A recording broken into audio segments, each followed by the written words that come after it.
whenever you actually ended up watching this, I'm Dave Marks, the Spy Guy, and I've managed to assemble some of the old Geopolitics Today gang back together. We have Michael, and we have, or Professor Pierogi, as he's going by these days, and we have a good old Wasserman, who we haven't had on the show in a few weeks. So we wanted to get together, and we were hoping to have our friend Money Circus come in, and I'm hoping he will show up. But if not, we have a lot to talk about, as Tom Luongo would say. So, Michael, you wanted to talk Pakistan and the talks there between the United States and Iran.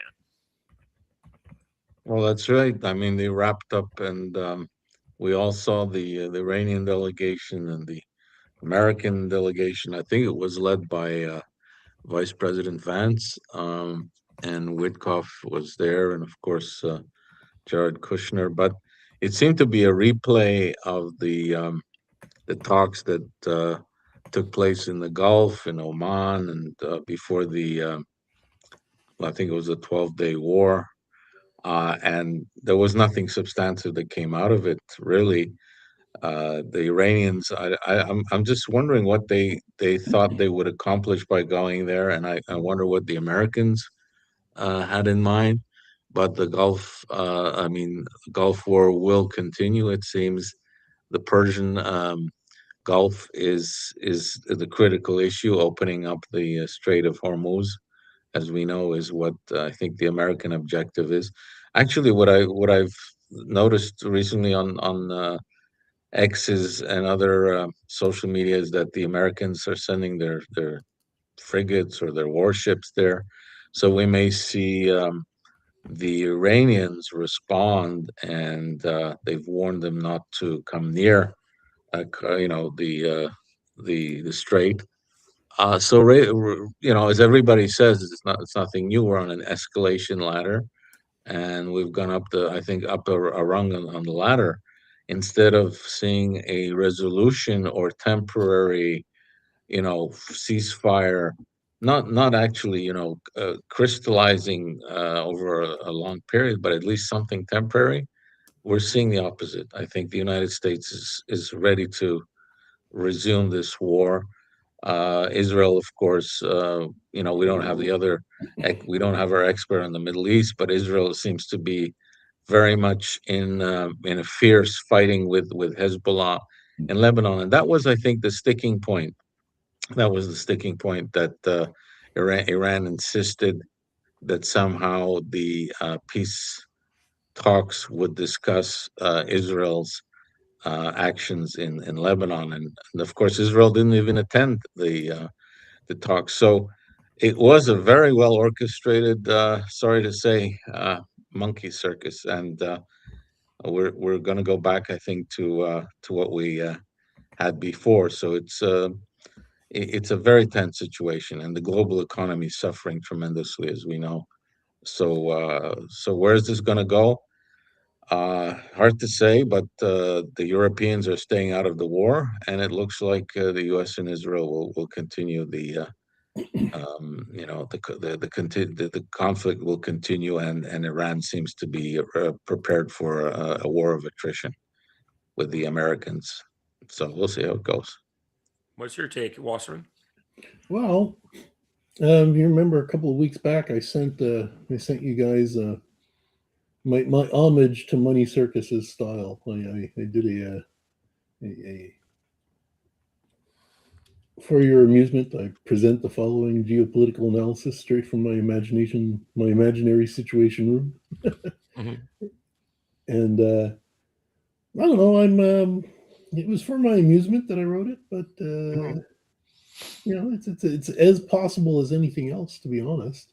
So in that piece, what I wrote was fundamentally what I wrote is that if Trump was trying to um, whittle away at at the um, at the British petrodollar power, there'd be no better way to do it than what he's doing now.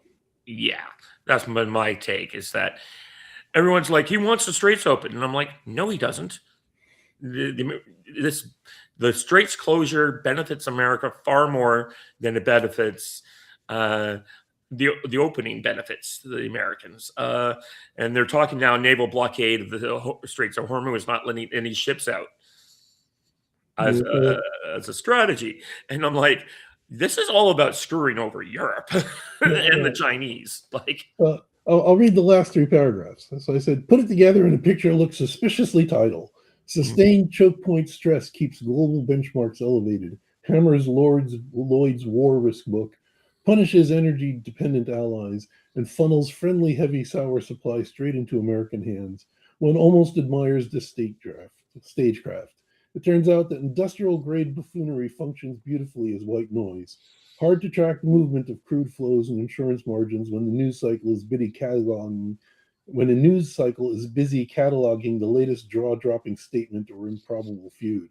The machinery runs quietly underneath. The outcomes accumulate. Purely coincidental, of course. No one planned any of this. Sleep soundly, friends. The world is on fire, but the lights are bright over Midland. Yeah, pretty much. Have you guys seen what happened? And we're already seeing the effects in Ireland, which I was just bringing up Michael on. I don't know if you've seen any of that, Wasserman. Yes, I have. Trump has them by the short and curlies. Mm-hmm. For those who don't know, Ireland is in the middle of a giant general strike by both the farmers and the truck drivers. They blockaded the refinery. Got so bad the government's called out the national, basically their own military. Which is, when I looked at it, I'm like, I'm pretty sure the Irish army is small, like 25,000 men. It turns out it's 8,000 between their Air Force, Coast Guard, and Navy and Army. And the farmers promptly beat into submission. Yeah. So they did manage to clear the refinery, which was used in riot police, not actually soldiers. But I saw one group of 3 police officers, or what they call the Garda, approach a group of like 500 people. They read out the riot act, say, "Oh yeah, if you don't disperse, you'll go to jail for 6 months and face €1,000 fine." And all the protesters told them to go screw themselves, and the cops are like, "Well, we had to write the statement. Like, there's no way we're containing this." Yeah. But these farmers, they're very tough people. I mean, you saw the French farmer protests, the Dutch protests, and the Polish ones last year. And now the Dutch the farmers are suffering because of the high fuel cost. I mean, all of this is causing so much instability in Europe, and the European Union is I think at a turning point, because the EU is very much responsible for some of this energy crisis by supporting the war in Russia, and the refusing to reestablish any normalization with Russia so that it would get back to normal, before, like having the pipeline link restored, and so that Western Europe can receive, or Germany, especially cheap energy. And the farmers are suffering as a result of the Gulf War too. So this combination of the 2 wars, the one in the east in Russia and Ukraine, and now in the Gulf, the spike in oil prices is not surprising. And fertilizers are going to go through the roof, the prices of fertilizers, and they're going to become scarce. So it's just making a bad situation worse for agriculture in Europe. And I know it's not nothing to one shouldn't envisage or exaggerate this, but there could be food shortages if this continues. If this war goes on, it's in the Gulf, and there's no relief in sight to the high prices of diesel fuel and energy costs. Well, there's also going to be an inflation, and then food prices are going to go up. So I'm not surprised that the Irish people are, in a very, very that they're really, pissed off at the situation right now. So it's really it's just symptomatic of all of what's going on in the rest of Europe, in France and in Holland. in Germany, and maybe now the Ireland is the hotspot that's going to trigger a mass protest throughout the EU. Hmm. Yeah, it's a distinct possibility. Definitely, we already, as you mentioned, a no confidence vote. So Sinn Féin, the opposition party, is calling for no confidence on the government, and Mm. because there's a coalition government, and I don't think it's first past the post in Ireland. I think it does sound like proportional by the number of parties, which usually happens when you have a proportional system. And yeah, mm, two of the parties in the government coalition have said that they're looking at they're going. Two of the small parties have agreed to go with Sinn Féin's motion already, and the other two said they were waiting to see what the text says before you have a government vote of no con. The vote of no confidence will happen. It's just a matter if it will succeed or not. And if the government falls, well, this could trigger the political crisis, and obviously, what's happening in Ireland, I think, is an interesting weather vane for what could happen in the rest of Europe. I mean, springtime is always very tumultuous in Europe, and the Europeans tend to come out and go to their cafes and give lilies of the valley to their girlfriends, and then go out and demonstrate. And in France, we're going to see that. I think the Macron is not particularly popular. Um, uh, I know we're going to get to Hungary later with money, but the situation in Hungary is a very, very tense one, because Hungary will be it's the canary in the coal mine. If Orban does not get reelected, then the globalists will really be reveling and celebrating.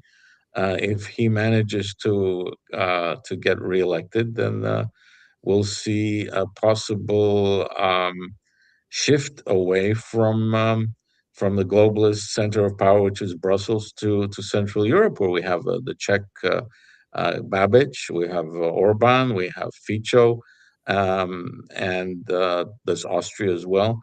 These four countries, although they're small, they have their say in the EU, and they may sway, public opinion away from this very, very tough stance against Russia to keep the war going.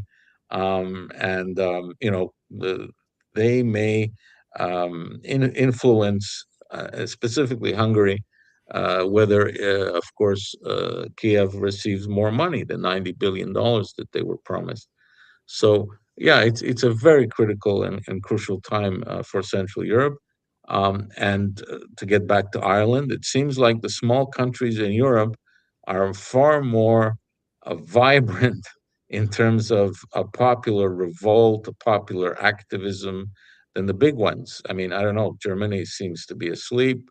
France, Italy, the big players in the EU, for now, are probably watching what's going to happen with the smaller countries. Even Holland, I think, is key to what's going to happen with the EU. Like I mentioned before, the farmers there are very discontent with EU policies, and well, maybe the smaller European countries are going to steer the direction of Europe for the foreseeable future, and the big ones, such as Germany, seem to be very much into rearmament and remilitarization. The Chancellor Merz is calling on young Germans to sign up for conscription, or get on a list before they leave the country. Who knows? Maybe they'll be called on to march to, to the Eastern Front. So it's an interesting period in European history, no doubt. Yep, yeah, indeed. It's a 21st century domino theory. Yes. Ah. And we are joined in the chat by my friend Kelly, and who's been a guest on the show a few times this week. So that's great. I sent her the link if she wants to join. Oh, excellent. She's really big. So David, speaking of leaving the country, what's this I hear coming out of Canada? A $500,000 bond or something? Yeah, it's not. I don't think that's going to fly with people here. Like, we're so ridiculously easy, hard to. Like, if you give up your Canadian citizenship, they'll give it back to you if you ask. It's not that hard. It's like we're one of the easiest of the citizenship. So the renouncing of citizenship to avoid certain taxes, I guess that's a thing.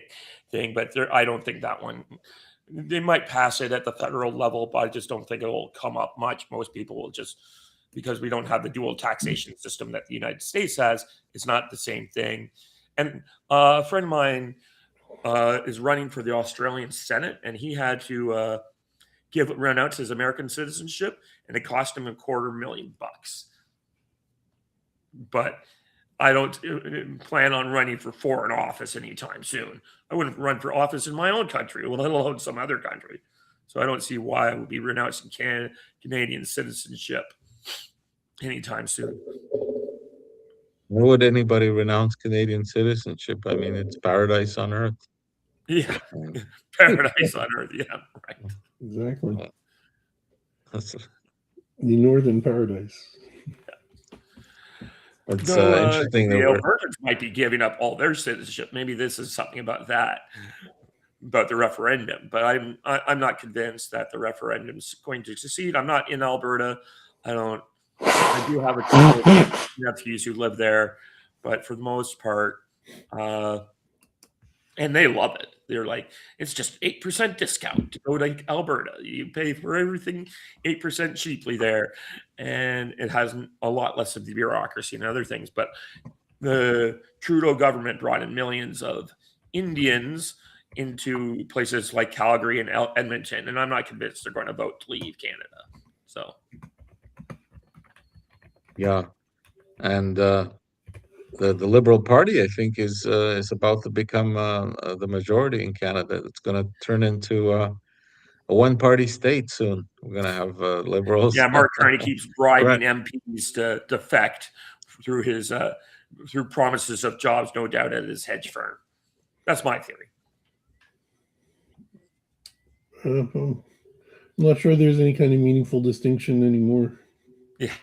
That being said, Canada, it doesn't matter what Mark Carney's only job he gets to control foreign affairs, the military, which is a lot better than Irish military, but still it's like 70,000 men. That's not much. And the control of the currency. That's what he gets as being prime minister. What was that last one? What's that? The control of the currency, like central bank authority. Yeah. But you don't really get look at my premier, Doug Ford. He has a pretty solid majority. The opposition is completely scattered. And I was at the provincial convention back in February, and he gave a speech that Donald Trump could have given to the people there, very pro-Ontario and nationalistic Canada and Ontario specific. Our plan, or his plan, is to build small modular reactors and sell that technology to the world. So we're going to have the first small modular reactor in the world completed in 2 years.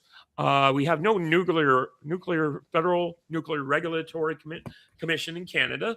So he says, I want to build a bunch of nuclear power plants to sell the energy to the United States. He's just building them.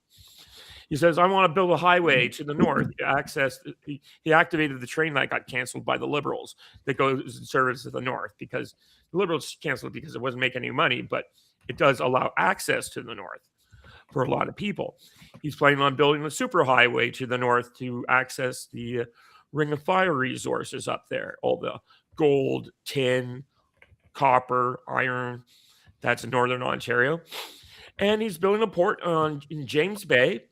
And the plan will be to and eventually there will be a pipeline going through the west from Alberta to that port in James Bay. And Quebec doesn't want to let us build a pipeline through Quebec.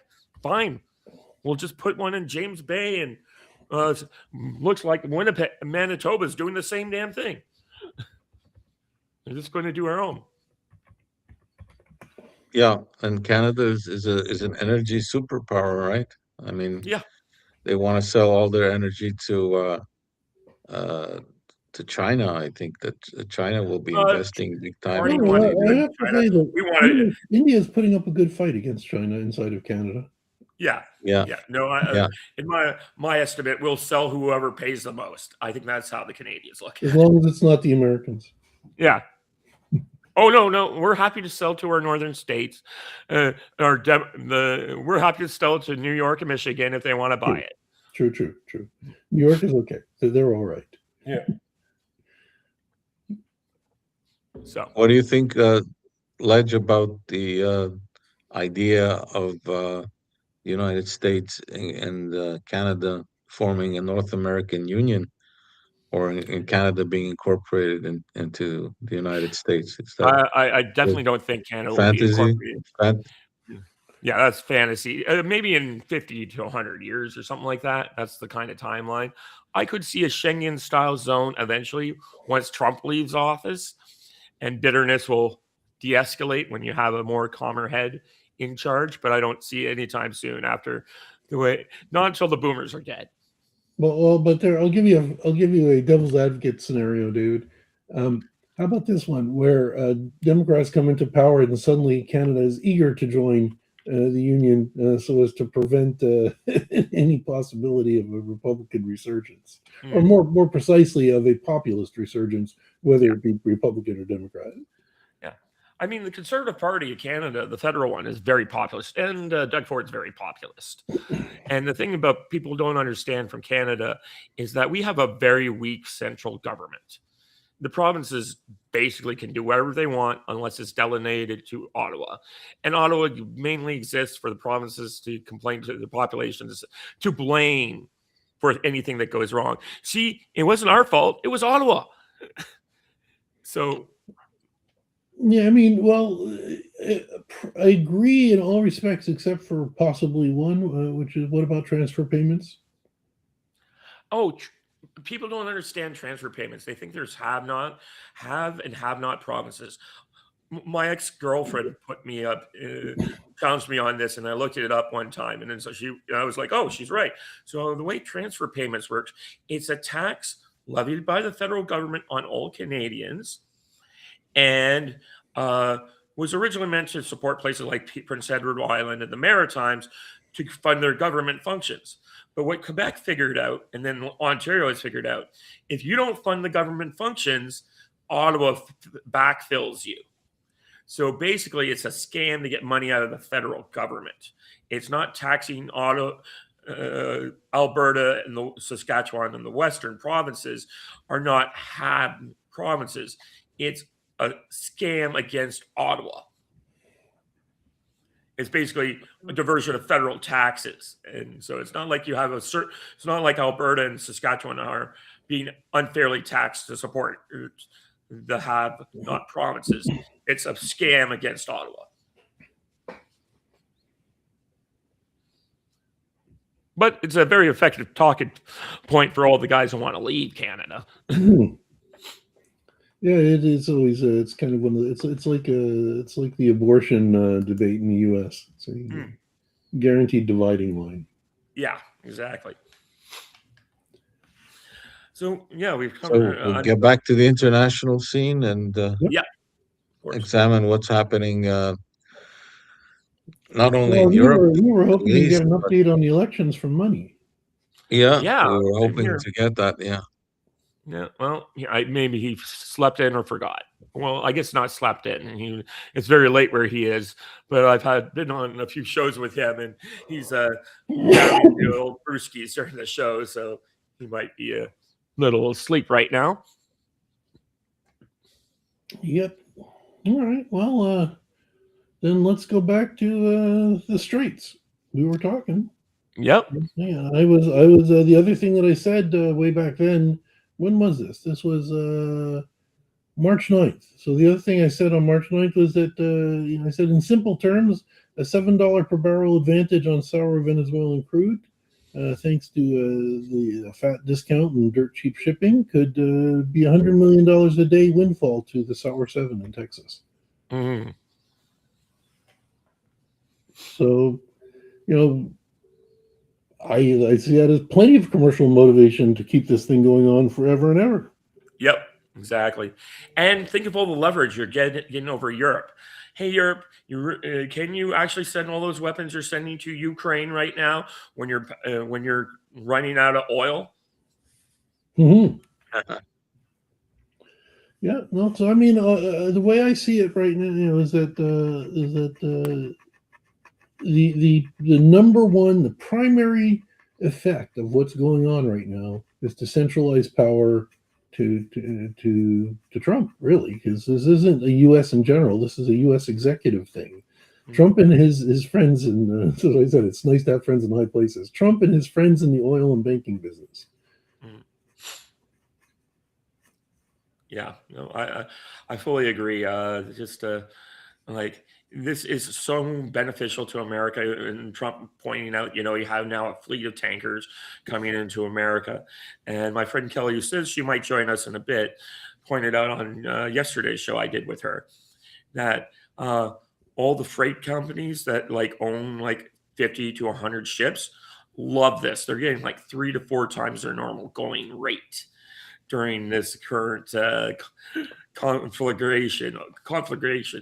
Sure. And yeah, so like the U.S. blockading the Strait of Hormuz as the next step, preventing any ship coming and going, is going to bring on more pressure on Europe and the Chinese to make the Iranians settle down. So I am disappointed. I lost my unofficial bet. I didn't put any money down, but I did think that uh,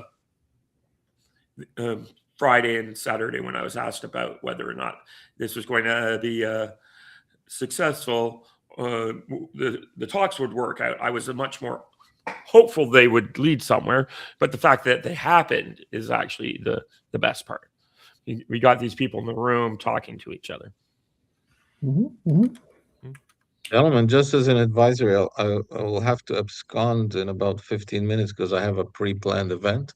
I wasn't expecting to be in this wonderful chat, but I'm glad that we can get into as much of the international scene as possible without money, because I think he's really very, very well placed to discuss Hungary.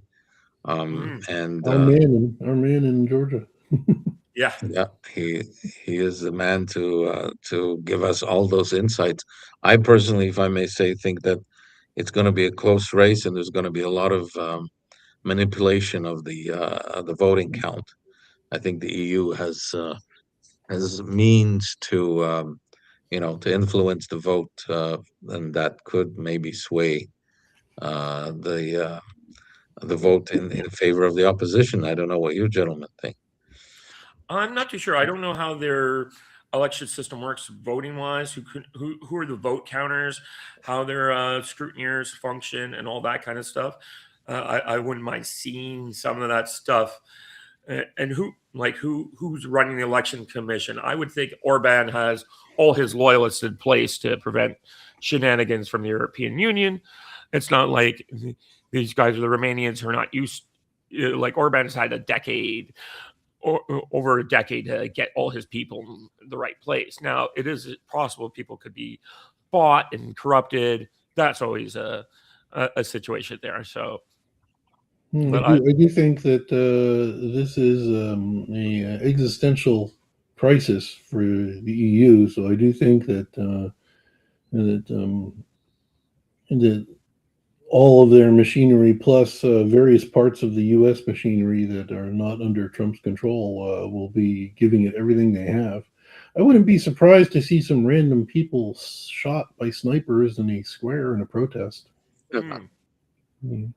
Well, that would be something, huh? yep. But I think that the endorsement that the vice president of the United States gave Orban was a mixed blessing. Maybe that shows that the United States really is propping up Orban to the degree that maybe he feels a little bit uncomfortable about. What do you think? Yeah, What do you guys think? as the situation in Europe gets more and more desperate, desperate people will do desperate things, and I think he does have to worry about that. This is not his last election where they brought all the various opposition parties together to do some sort of rainbow coalition, and he won handedly. But everyone was I don't think there was a war in Ukraine going on at that time. Yeah, Yeah. I think desperate times will lead to desperate measures. and if Orban is reelected, I think he's gonna create such a ruckus in Brussels and Poland too. I mean, Poland is not very supportive of Orban's government, and especially as we know his position on Ukraine. So I think if he does win, there will be a continued fracturing of the European Union.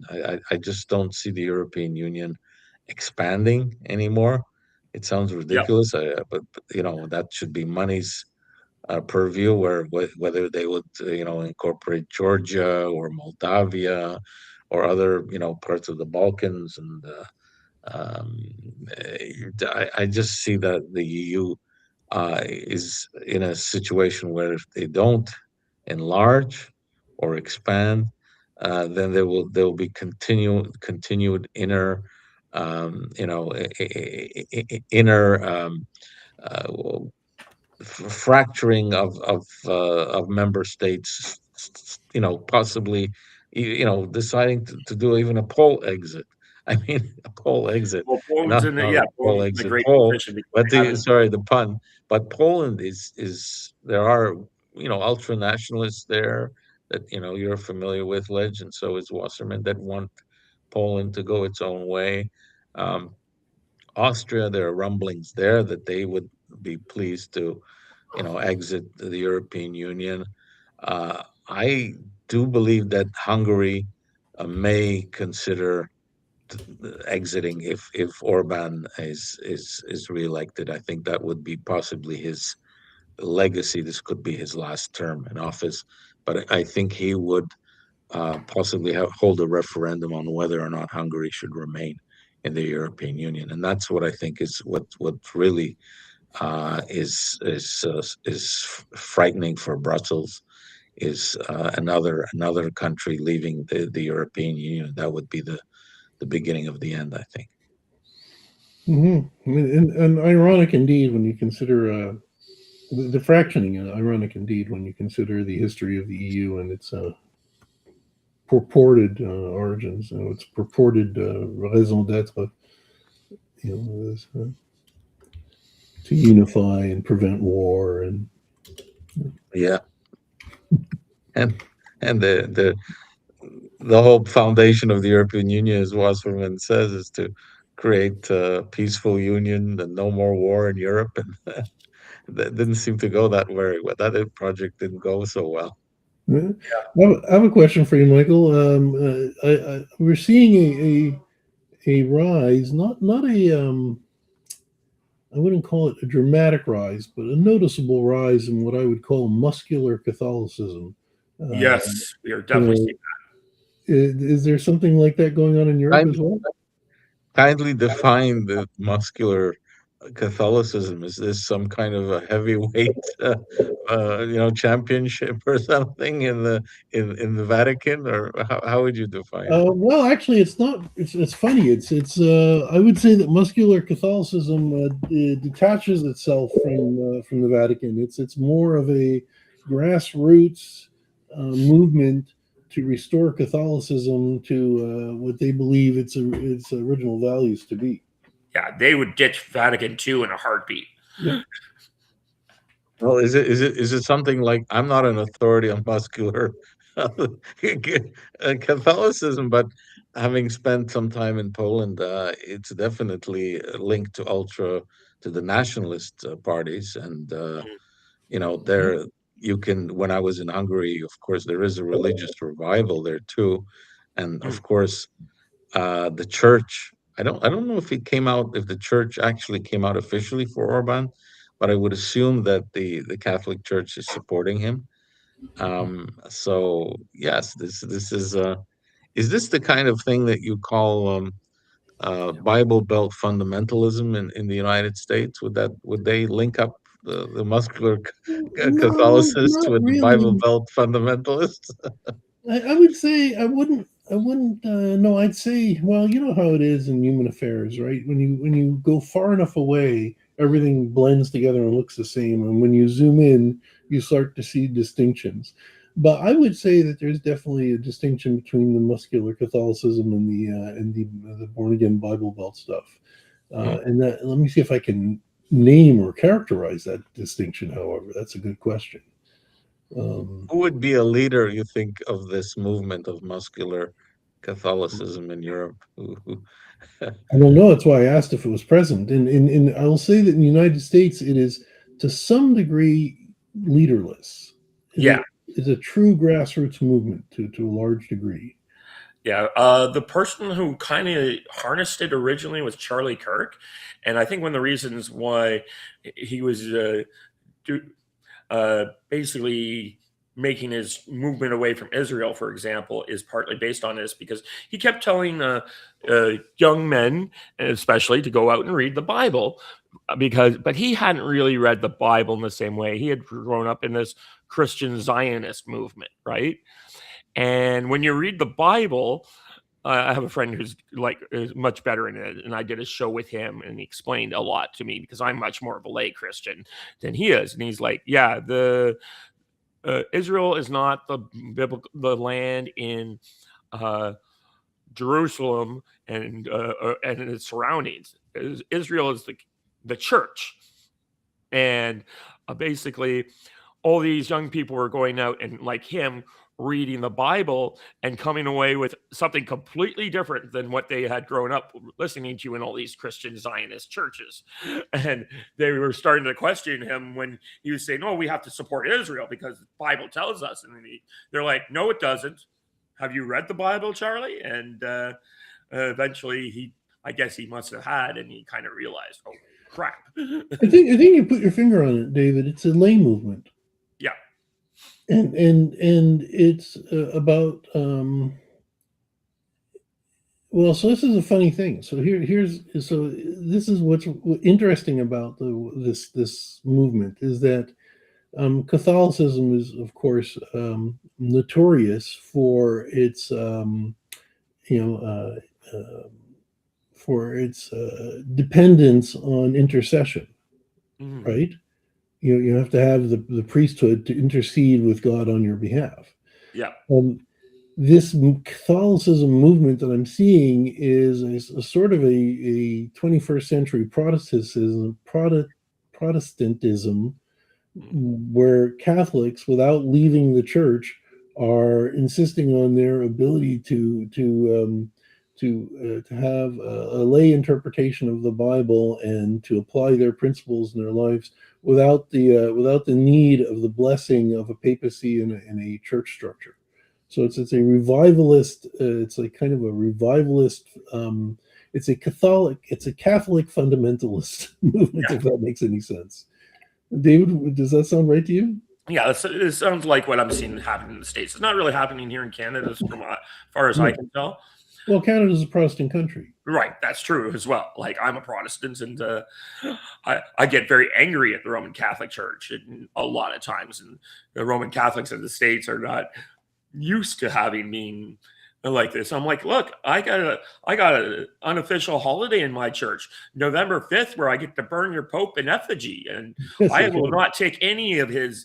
I Bad as King Charles is as defender of the faith, he looks like he's a defender of the Muslim faith now. He's I I'm way against the papacy. Like I have called people papists, like because the Roman Catholic Charities and the Lutheran Church of all people were responsible for flooding the U.S. border with Mexico. Well, yeah, that's what I was just having that conversation with somebody recently about. Yeah, well, yes, I mean the anyway. So I would say that this movement that I'm talking about, Michael, is actually an anti-Catholic hierarchy. It's a revolt against the papacy. Yeah, at a lay A level. revolt against the papacy. Well, Yeah. that's interesting. They're true believers of the faith, and I guess you could say that they, part of their set of beliefs is that the papacy has strayed, that the Pope is no longer the defender of the faith. right. Well, I guess I'll go when I go to Europe this summer. I'll be able to report back in on seeing how it's going on over there compared to here. I mean, for Europe, from what I can see, it's much more of a resurgence of Eastern Orthodox and Greek Orthodox. That sounds right. What I can tell. That does sound right to me, actually. Absolutely, and you should do the Central European circuit of Catholic countries, Slovakia, Czechia, Poland, Hungary, and take the pulse and Austria, take the pulse of Central Europe, and I think Catholicism might be the new anti-communism. That means the Catholic Church or people who worship Catholicism may become more sovereignist and more nation state orientated and oppose the European Union, much like the Catholic Church opposed in Poland the Soviet Union and the Communist Party. So that's something we have to keep an eye out on. Gentlemen, I have some duties that are related to a bagel delivery. So I'll have to leave it there for this session. I want to thank, of course, our host, Spy Guy Wasserman. It was good delight to see you. Yes. Maybe I'll rejoin you if our man in Tbilisi comes and joins us. Yep. So please enjoy. And Spy Guy, you're doing great stuff. I really appreciate your spaces on international issues. Okay, So thank you. hasta la vista, guys. Cheerio. Okay. Bye. And then there were two. Yeah, there were two. So how you've been busy? You had a launch of your program, correct? Yeah, I'm still busy. Actually, what I will do is, I don't know if you message me an email address, I'll send you an invitation. Okay. To a free account for multi-cards. There's my plug, multi-cards with a Z. You'll notice in the bottom left hand of your screen is the private chat. Yeah. All right. Excellent. All right. I will send you, and I was debugging those invitations. I sent one out last night, and apparently I think I finally got my invitation situation under control. So I'm going to send you one, and you let me know if there's any problems, and if there aren't, then use the program, and with my compliments, and hopefully you'll love it. Okay. Oh, hasn't hit me yet, but I'll check it out when it does. But that has not diminished my workload in the slightest. I am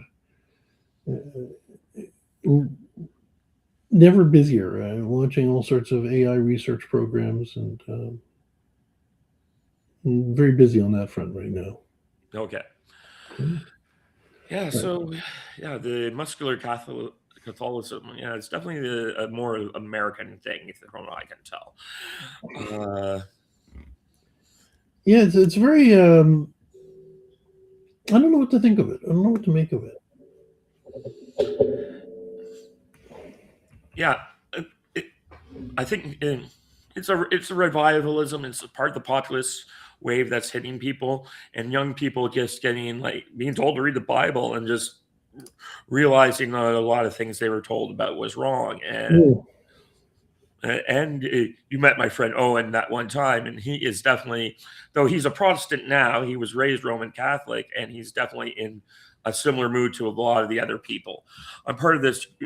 How I Met Kelly is there's a podcast hosted by Mark Halperin, who used to be on like ABC News or something like that, and he has like a Zoom live chat you can call into and interact with him and other people there.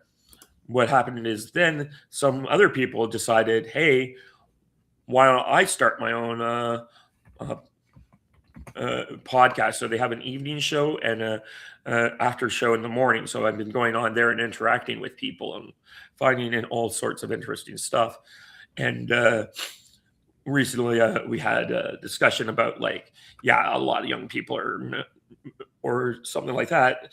And I was just like, we have only one example of those of the young angry American men who are Roman Catholic in our chat group, and he goes by the name Admiral Aubert, and it's just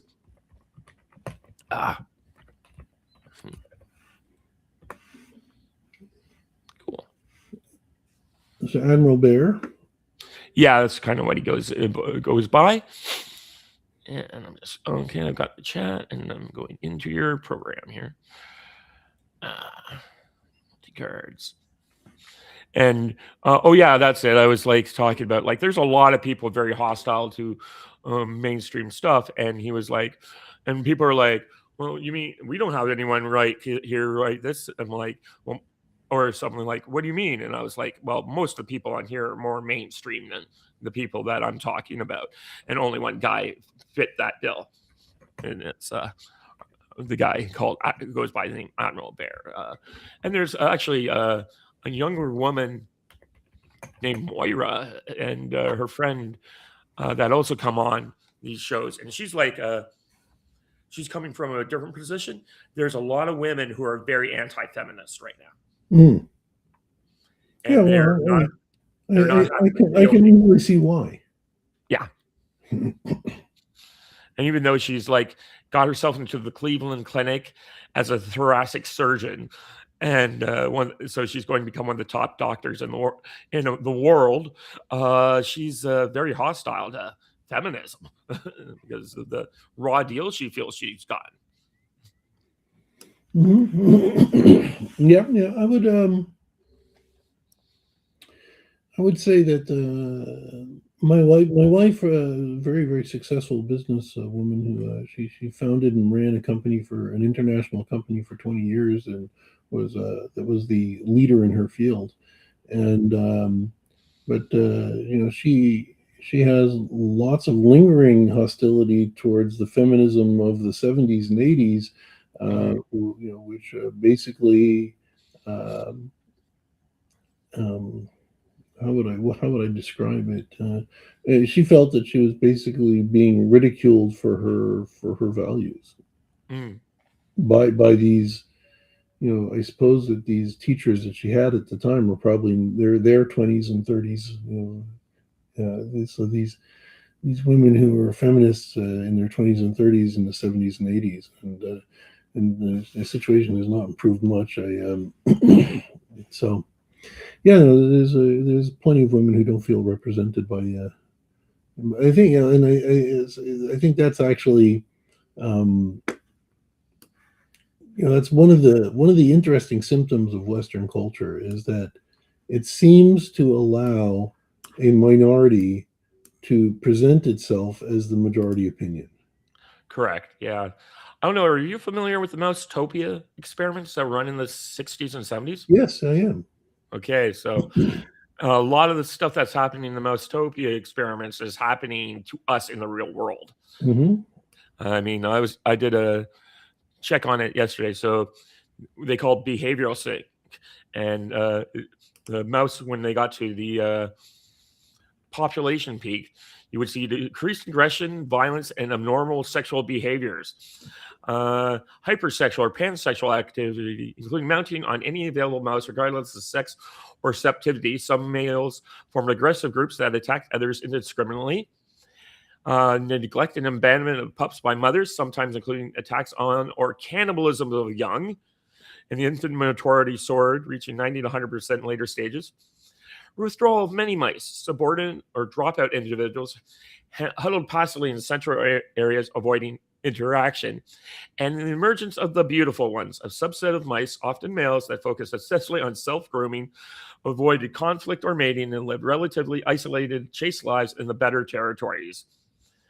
They appeared physically healthy, but contributed nothing to reproduction or social structure. And when I read that stuff, I'm like, oh my God, that is so today. Mm-hmm. You just see It's all true. this. And it's interesting because, as I was listening to the beautiful ones in a new light. I had, of course, I was familiar with it, but I had, I had, how do I say this? I had not drawn a straight line between the beautiful ones in any part of society until just today. When listening to it, I was like, oh, wait a minute. Yeah. I can. All right, I think I've spotted a correlation here. Yeah, no, yeah, that's this is there's a guy I follow on YouTube called What If Alt Hist, and What's he called? What If Alt Hist. Yeah. By the way, when you lean back, there's a phenomenal diminishing in microphone volume. Yeah, and so he basically follows along the lines of, he's noticed a pattern in history, and other historians have noticed it. But every 250 years, Western civilization goes through a die-off period, where about a third of the population just goes dead, and it gets killed in various ways. So the last time was the French Revolution. Time before that was the 30 Years' War. Time before that was the Black Death. And it just goes through these cycles where you get to this whole point where young men can't afford to get married. And when that happens, they radicalize and kill a huge amount of people. Mm. Mm-hmm. So, Well, and I've seen the radicalization of a lot of young men online, especially in Europe. Well, I mean, not in any kind of.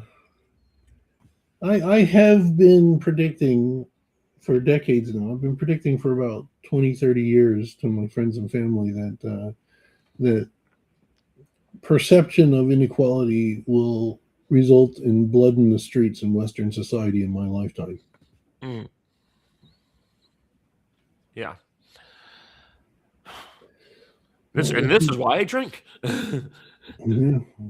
Now, of course, my friends and family being almost exclusively of the neoliberal bent.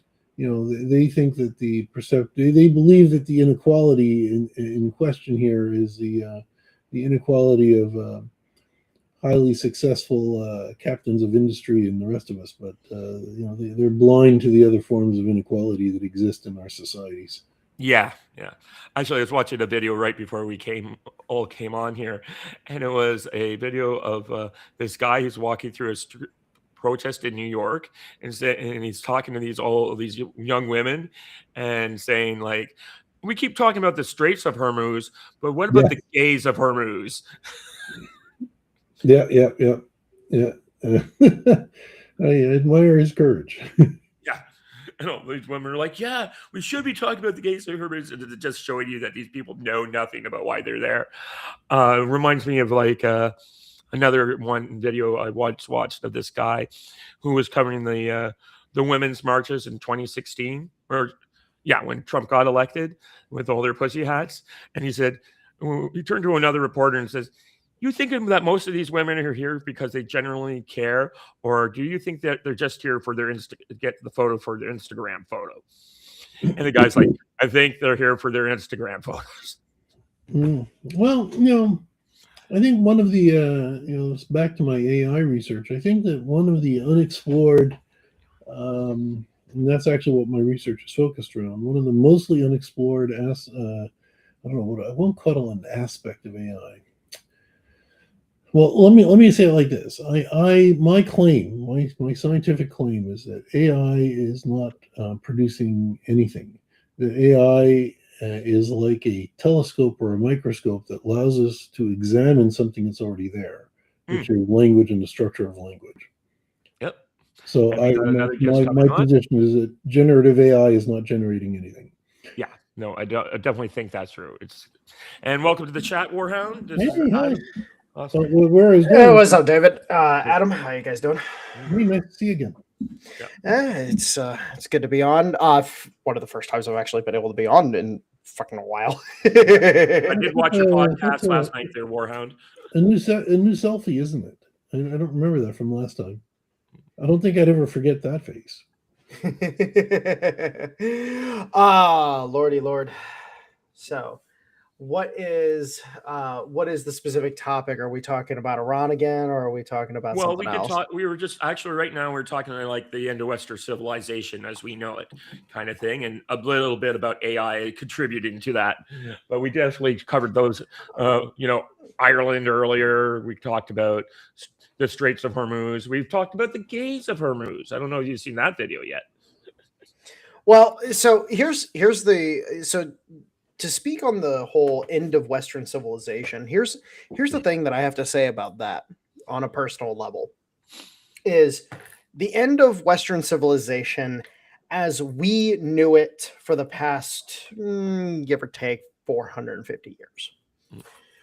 See, Western civilization is one of those fun things where it evolves multiple times throughout its lifespan. It's not like with Eastern civilizations where there are core tenets that survive era after era after era.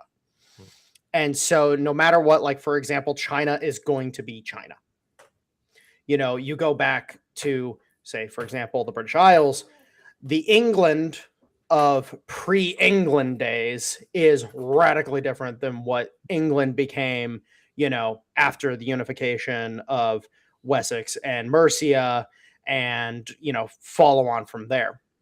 So the whole, the end of Western civilization always gets me going a little bit because it's like, yeah, but we're going to build something different. We do this every fucking time. Like, this isn't new. This isn't, we've been doing this for the past freaking 2,000-3,000 years across the board.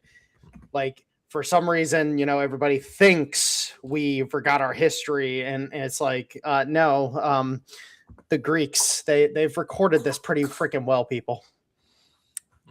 So, I don't think AI is going to end it either. I wasn't going to say that AI is going to end it. What I was going to say is that AI. Oh no, I'm commenting towards other people in general, and not to you, Adam. No, what I was saying is that my research is oriented around one of the things that will come out of my research is an examination of to what extent humans are automatons when they respond to language. So part of my position is that although I do believe we do have free will, and I do believe that we do have consciousness, I also believe that that we don't use either of those things very much, and that the vast majority of our actions and our behavior is automatic and influenced to a phenomenal degree by language, which almost works on us like a code works on a computer. So actually, I want to posit an idea into your head because there's this whole freak out that's going on right now within the education system. Oh, yes, Marceline. Sorry, my daughter is sitting right next to me and she's playing. But one of the things that I've gotten interested in is the situation with the freak out that's going on between Massachusetts and Mississippi, because there's a huge cultural comparison that's going on right now because of the education system difference between the two. Massachusetts has started falling off hardcore after being the leader in education for years and years and years and years. And now Mississippi is the new up and coming in terms of education. And most people are focused on the cost as part of this conversation. But in reality, something that actually drew my attention when it came to this discussion is the fact that we understand that language is natural and is an immediate instinct of humanity, of Homo sapiens, whereas reading is not. We have to be taught how to read. Mhm. Whereas speaking, well, my daughter was just speaking right there. Mhm. Mhm. She knows how to speak. It's just she doesn't know how to form words yet. Mhm. Mhm. But she's going to be learning that through me and my girlfriend. Yeah, without any formal lessons required. Exactly. And so it's a simple case of, it's like, okay, so you have these two very different things, language and reading, Yep. being able to speak and to read. And it's like, when I start thinking about some of the stuff that's going on, and then I start looking at some of the historical issues that we end up seeing, it's like, wait a minute, it was books that caused these issues. It wasn't people speaking to one another that caused these issues. It was books. For example, Martin Luther translating the Bible and printing the translated Bible. Another example I'd like to give is the fact that you have Richard Poe's book, who invented how the British invented communism and blamed it on the Jews. And I like to use that one because it's the narrative around creating the whipping boys that are the Jews in the modern day is built off of 4 books. And he cites those works and the people who committed those works in his book. And so it's like, what if it's the written word that is the bigger problem than the actual spoken word? Because the spoken word seems to actually get through to people on a way that they actually can discern the information because of tone and how you present it, and a few other things like that. So this connects, at least in my mind, this connects to Christianity and the Holy Ghost. Um, and I'm not the Bible scholar, so I could be getting this wrong, but my understanding was that Jesus was very insistent on the transmission of the word as a spoken word, because it was transmission of the Holy Ghost, and Yes. And yes, I think that there is definitely something there to explore. I think it's something that can be explored scientifically, and I intend to do that. Yep. Well, and here's the thing is that you notice how the apostles are who write the books. Mhm. Because afterwards, the man himself, he didn't write anything. He spoke things. And then the apostles wrote the books. Mhm. And across the board, if you go back and you have to utilize Orthodox sources in order to understand this, because unfortunately Catholic sourcing, for example, is very interesting post 1054. Once you start looking at the Orthodox sources, you start to realize, like, the initial apostles, Matt, John, all of them, Peter, they had good intentions, across the board, it would seem. We're going off based on some of their writings and some of the stories that we have about them. They wrote specifically to be able to preserve the word of Jesus. Mhm. Whereas then any follow on after that, once you get to, the 3rd generation of disciple, then it starts to curve real hard. And it's like, oh, okay. That's when you start to realize, like, okay, yeah, there's definitely something there where, some malfeasance might be present. And then you start looking at a lot of, the science community, for example, we're starting to see, like, I'll just use the biggest one of them all, the climate change narrative bullshit.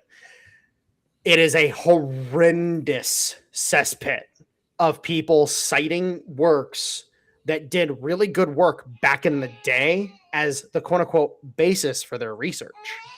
But then the problem becomes is that they start using methodologies that end up being proven wrong. Like, for example, carbon dating.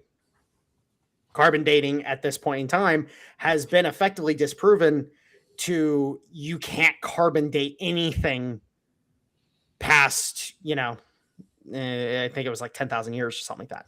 Like, and as an old guy, let me tell you that we all used to know that. That used to be common knowledge. The carbon dating is ineffective.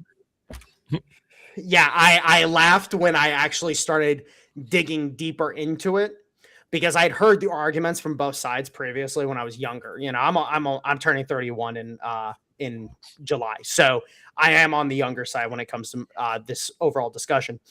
But when I'd heard arguments from both sides, and when I finally saw the data actually showing, like, hey, carbon dating as it's done, you can find the carbon isotopes that they use for carbon dating at different levels throughout soil samples.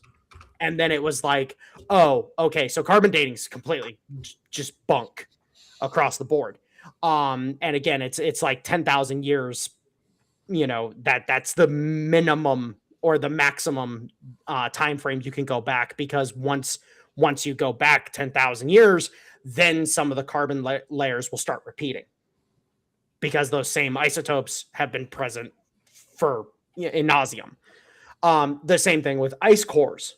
We're starting to see a lot of problems with ice cores because, for example, there was just a little incident up in Greenland, funny enough, that kind of got lost in the whole noise about the U.S. taking over Greenland. There was an old B-17 that was found in the ice at something like, it was like 150 feet or something like that. And they were like, crap, we just harvested ice cores from this area. And we were, the reports we had put out were like, oh, this ice is like 2,000 years old. And it's like, no, this ice is, 100.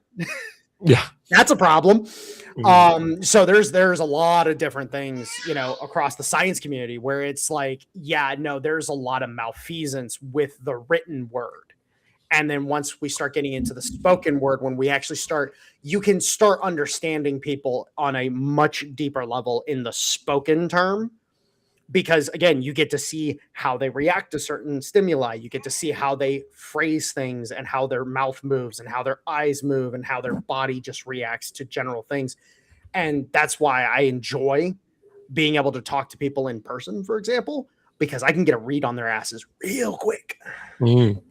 And yeah, it's fun.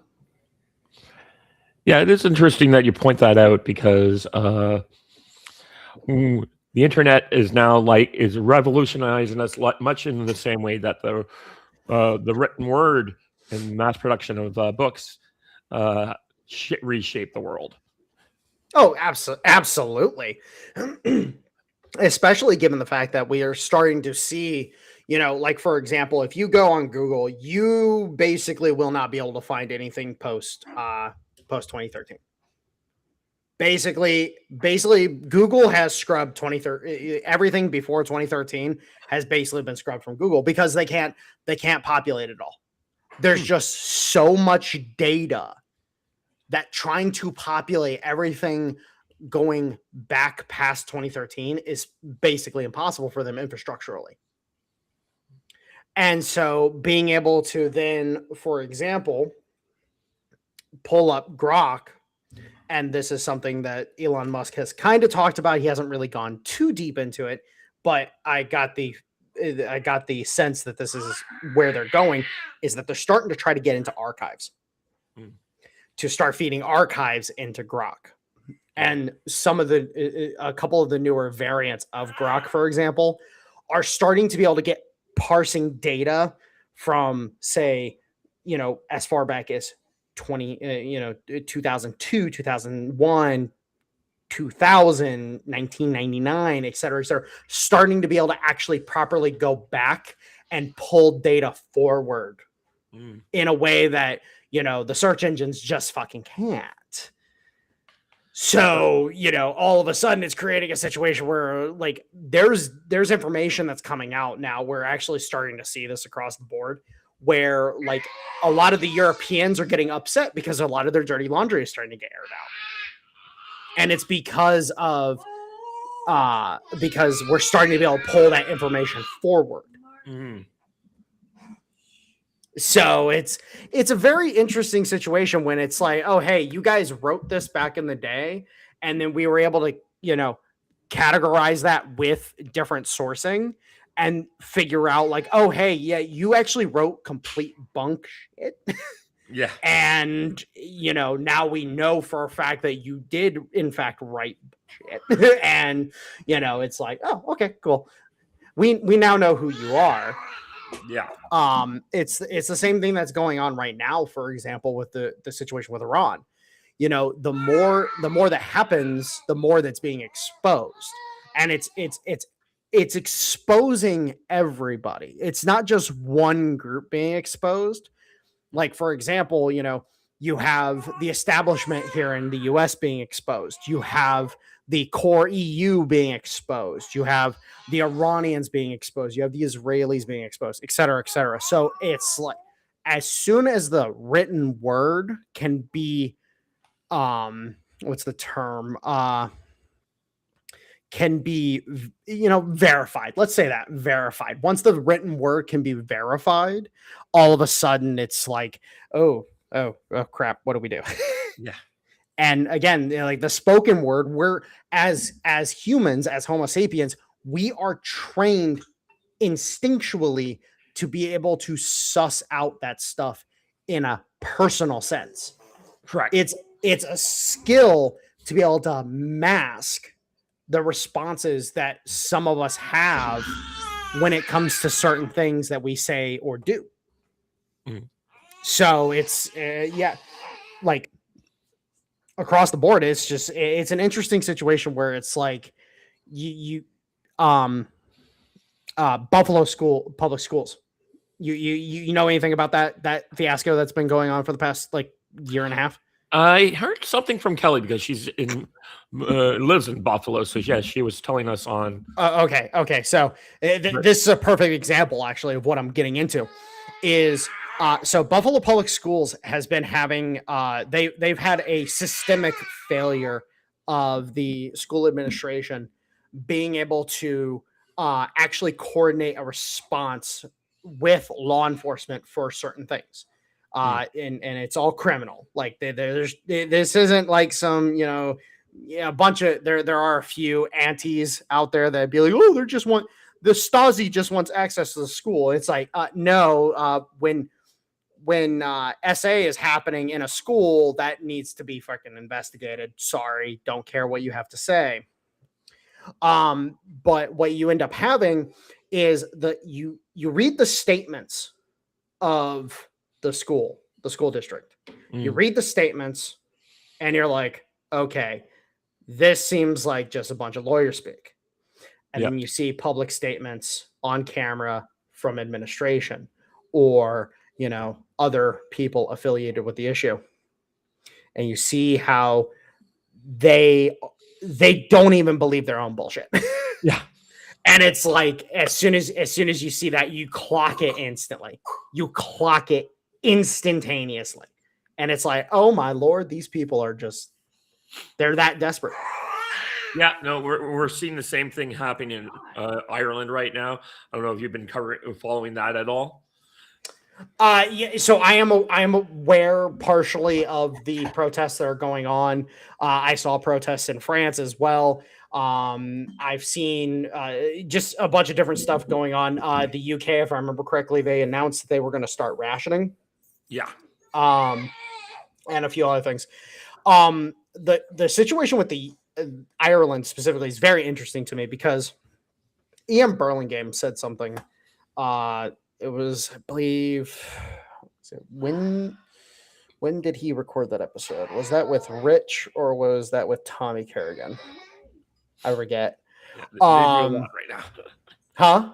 They're doing a lot right now. So Yeah. I'm like, the last one I which saw one? was with Rich, and I didn't get too far into it. So It might have been with Rich then. But you know, he was doing a podcast, and he made a comment that made me realize, like, oh, Ireland is a problem for the Londonites. It's a big fucking problem because you have a population that, you know, if it remembers its history, if it remembers what it's been built on, what it's been built to do to the British, if it remembers and it actually starts acting like that again, the Brits can't sustain it.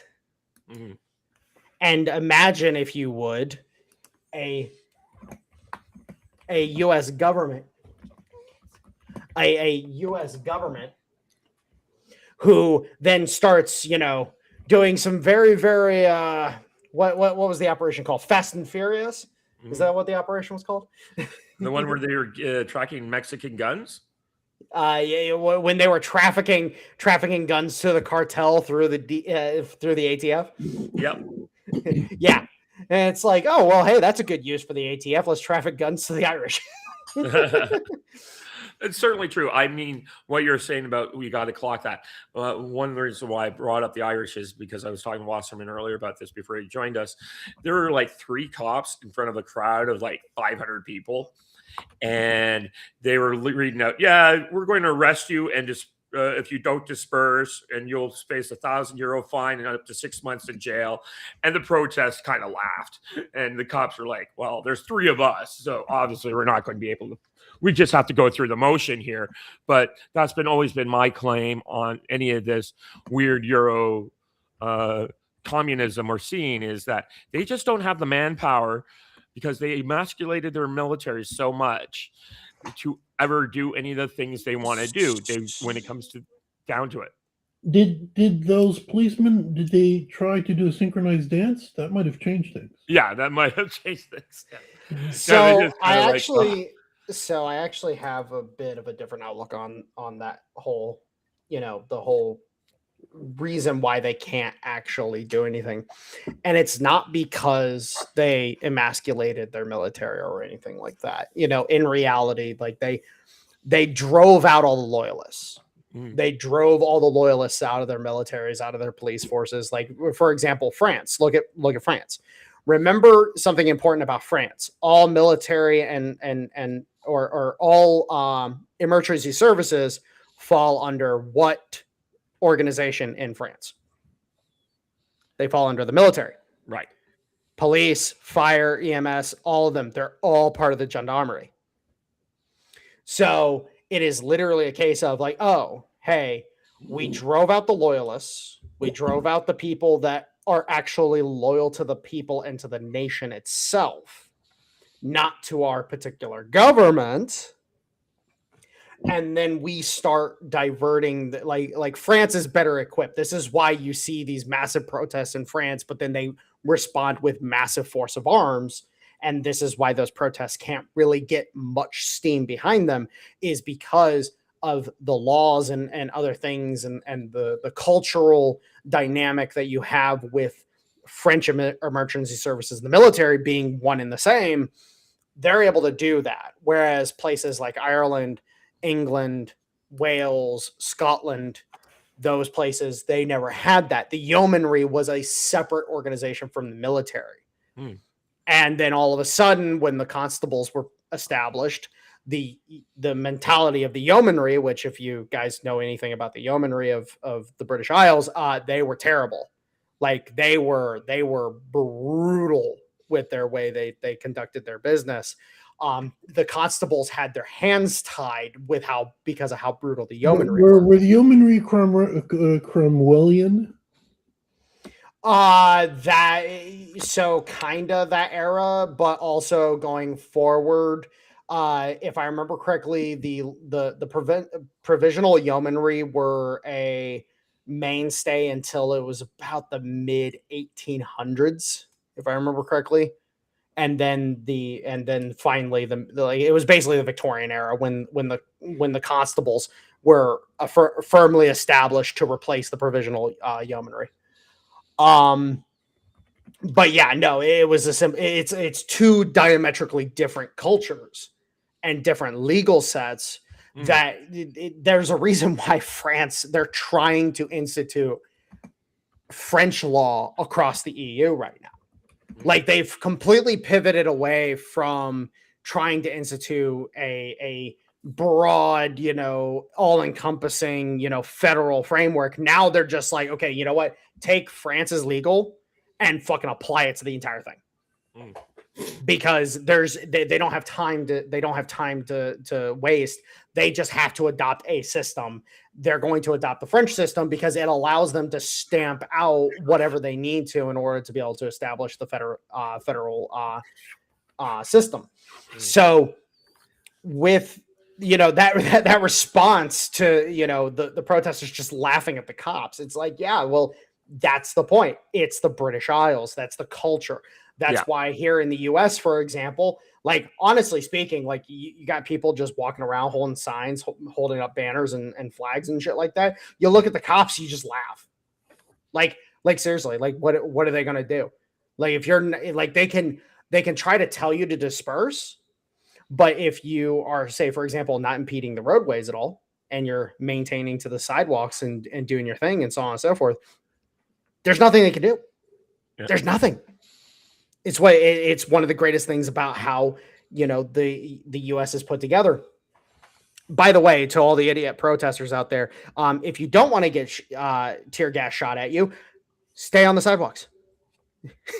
Yeah, you can't bum rush a police line and try to break through and everything. But guess what? You stay on the sidewalks, the police line can't do anything to you. You idiots. Stop acting like a bunch of freaking Germans, you dum-dums. Oh, anyways. Well, no, it's because the reaction is their action. Yeah, well,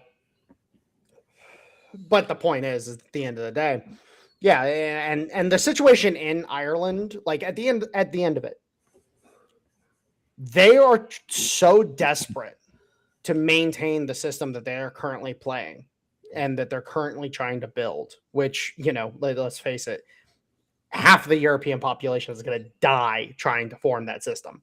Yeah. There's going to be so many Europeans that die as part of trying to federalize. It's unfreaking real. And by the way, we're going to take Southern Europe away from them. Mm-hmm. It's already in the works. Everything from Italy all the way to Greece is already in our pocket. We can already seize that away from them.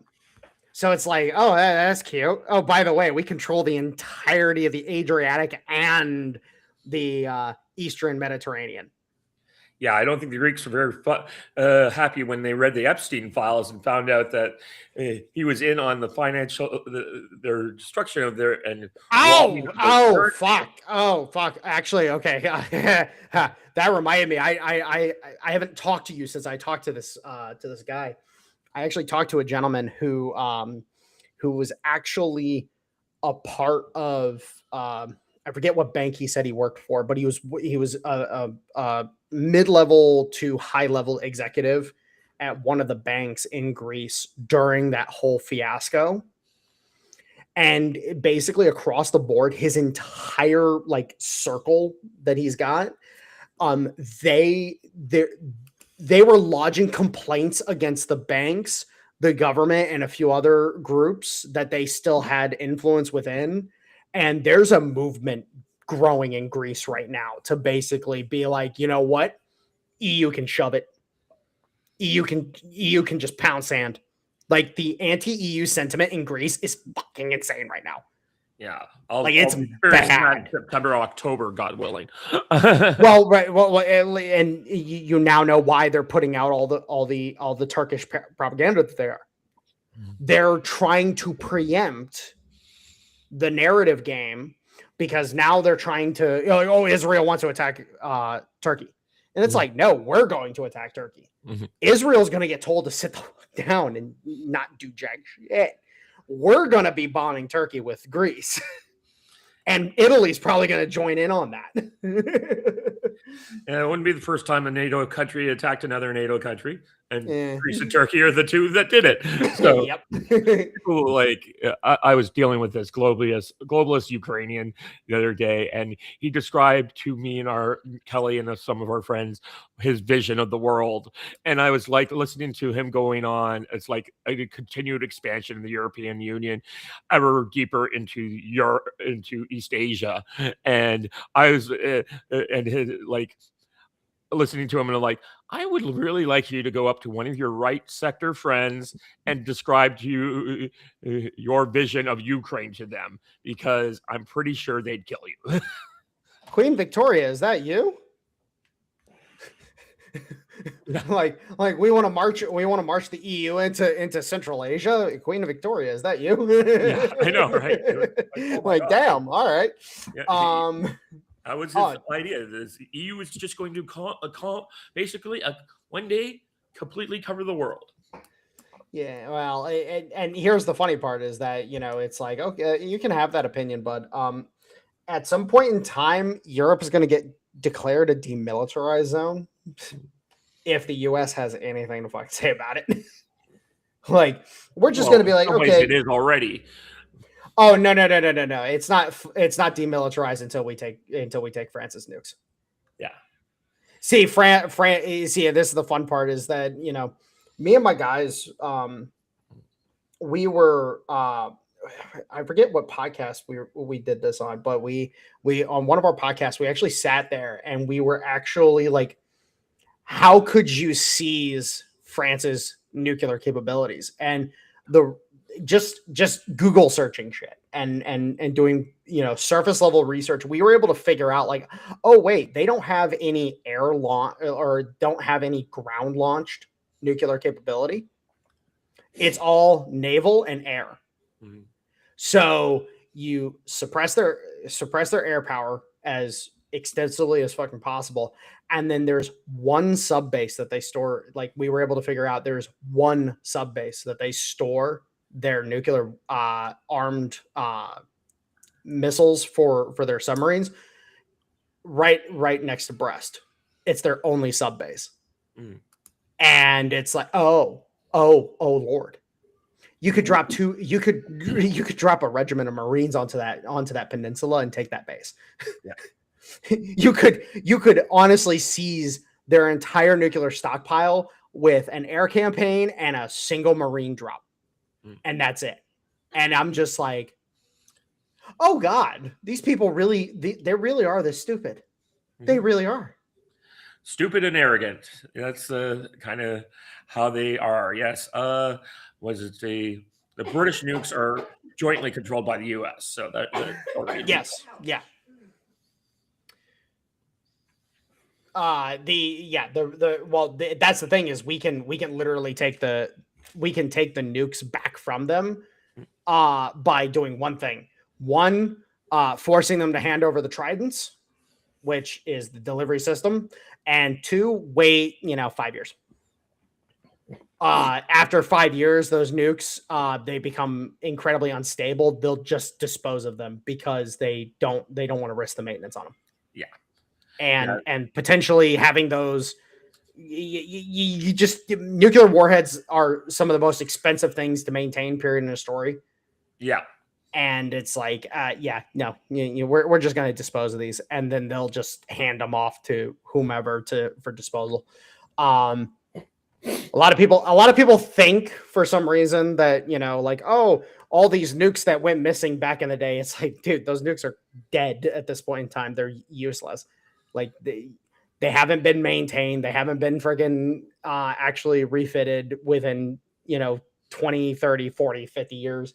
Like, those nukes don't matter. Yeah. But yeah, no, it's like, once the EU loses its nuclear umbrella, which frankly speaking, it's very easy to get rid of that nuclear umbrella. Yeah, what are they going to do? No, you're demilitarized, bud. Like, go try to fight Russia. By the way, Russia will win that. They'll win that very handily. And your civilian populations are going to rip you out of your golden palaces and rip you apart piece by piece. So good luck, have fun. Yeah, that's something we haven't really talked about, and no one's been really talking about the Ukrainian war much right now. But the Rasputia is about to end, and I've been hearing stories of a big Russian offensive coming up, like a big arrow offensive to take something. So what I've been hearing is that at this point in time they've been laying, because I've been hearing a lot about strikes in Odessa and the surrounding region. Mm. What it appears to be is that they might end up seizing Zaporizhia Yeah, proper, and then pushing down, basically seize Zaporizhia, push down into the south with a joint offensive from Kherson, and then push down to Odessa. Mhm. Because at this point in time, unfortunately for the Russians, they're gonna have to take majority of the country. yeah, Because the Ukrainians, they they can't be trusted to actually affect a peace deal in any way, shape, or form, and the Europeans can't be trusted. And notice how the Russians didn't, they made a very boilerplate statement in regards to Iran. The Chinese made a very boilerplate statement in regards to Iran. The U.S. has made boilerplate statements in terms of Ukraine, and right now, you have California trying to shut down or they were trying to shut down all the oil refineries in California. Now they're just blowing shit up. And it's like, oh, so they're trying to depower hot, dry Taiwan. It's like, oh, okay, interesting. Like we see what you're doing. We see what you're doing. yeah, we're definitely yeah, that's definitely my thought is that all the Strait of Hormuz, a lot of the Strait of Hormuz now going into a blockade mode is going to be all about bringing maximum pressure on Europe. And as for Russia's behavior with Iran, where they basically reference some way to get out of their military arms deal, has a lot to do with Chechnya. Because Russians have a long memory and they know perfectly well Iran was backing the Chechens rebels back in the day. So this is actually, really fun thing. Did you hear the other part of that?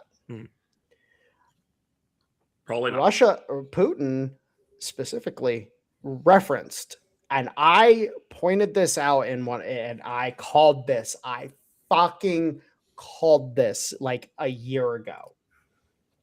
In the agreement, it specifically outlines that nuclear non-proliferation is the modus operandi.